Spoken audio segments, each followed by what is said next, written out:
चला ए पचे बंगाल बीडीआर का कैंप कहाँ है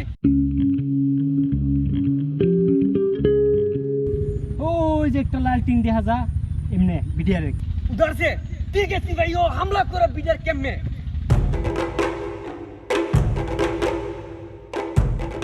স্যার স্যার ভারতের বিএসএফ বর্ডার পাস হয়ে বাংলাদেশে ঢুকে পড়েছে। তারপর আপনি কি করলেন? আপনাদের ক্যাম্প খুঁজতেছে, পরে আমি অন্য জায়গা দেখাই দিছি।